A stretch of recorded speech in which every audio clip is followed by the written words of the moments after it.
Welcome back to The World Tonight. House Majority Whip James Clyburn is urging Democrats to not delay new policing reform legislation. Yesterday, the South Carolina representative said a police reform bill being looked at should go forward, even if a provision on ending civil lawsuit protections that officers now get is not included. Mr. Clyburn argued that the party can push to end qualified immunity at another time. I will never sacrifice good on the altar of perfect. I just won't do that. I know what the perfect bill will be. We have proposed that. I want to see good legislation, and I know that sometimes you have to compromise. But I don't want to see us throw out a good bill because we can't get a perfect bill.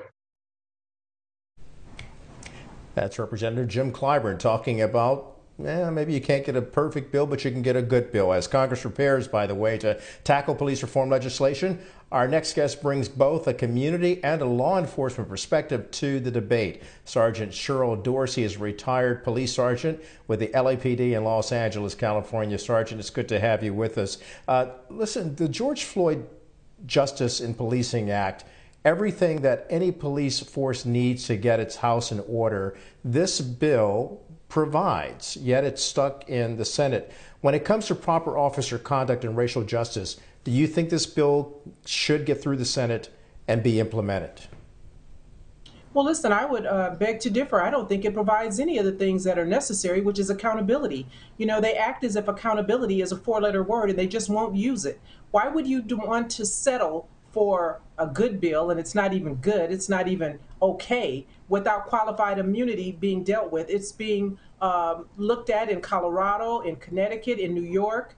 And so why would you not want to have this addressed on a national level? If you don't do anything to deter the bad behavior, if you don't hold officers accountable, then why would a patrol officer, which I was one of for 20 years, do anything different?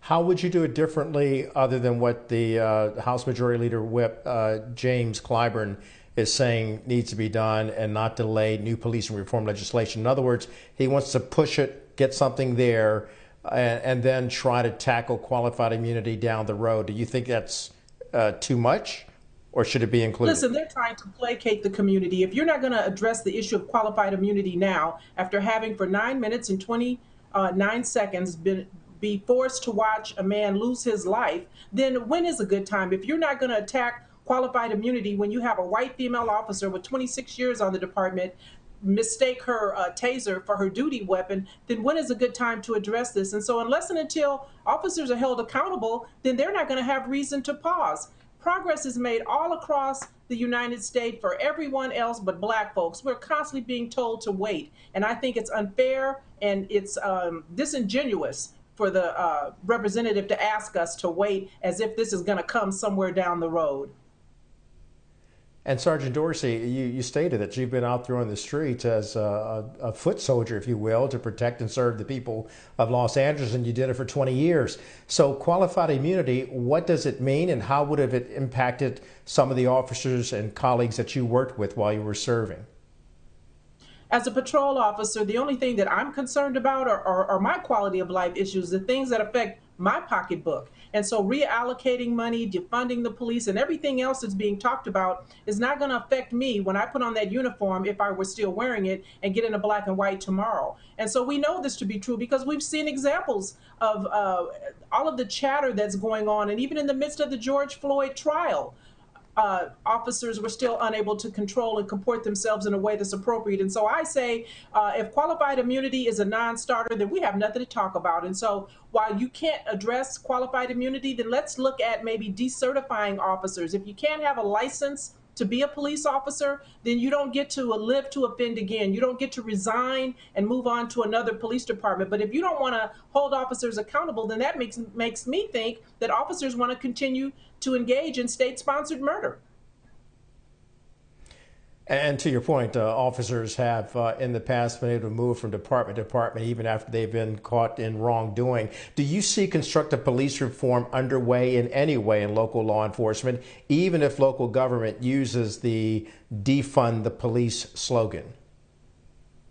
Absent accountability, I don't see anything changing because officers are not being held accountable. There's talk from Tim Scott about, well, let's hold the department accountable. Okay, well, that might be great for taxpayers who've been shouldering the burden financially for these civil settlements. But what if you taught that officer if now the department is going to fork over thousands and millions of dollars to family? If police officers know day to day that they're going to be sheltered and covered by a police agency, then they're going to continue to act in the way that they are. But you start hitting that pocketbook, because cops live paycheck to paycheck like everybody else. Let them share in that financial responsibility should they commit crimes or violate policy. And if you're not doing that, then what are you afraid of?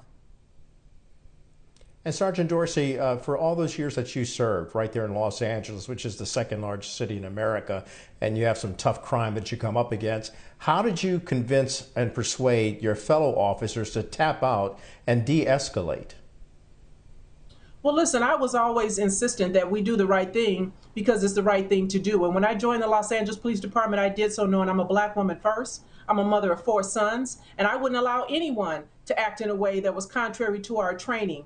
And so, thankfully, because, I guess some of the white officers that I worked with didn't know if they could trust me, it kind of worked to my advantage. I didn't have to step in many times to do anything other than not allow a white officer to sit a Black man on the curb. That was kind of a big thing when I was out there. But in terms of being physical and aggressive, I never had to deal with that because no one ever did that in front of me. Seems that a lot of police should probably be sitting down and talking to you. Sergeant Cheryl Dorsey, retired from the LAPD. And by the way, thank you for your service to the city. Thank you.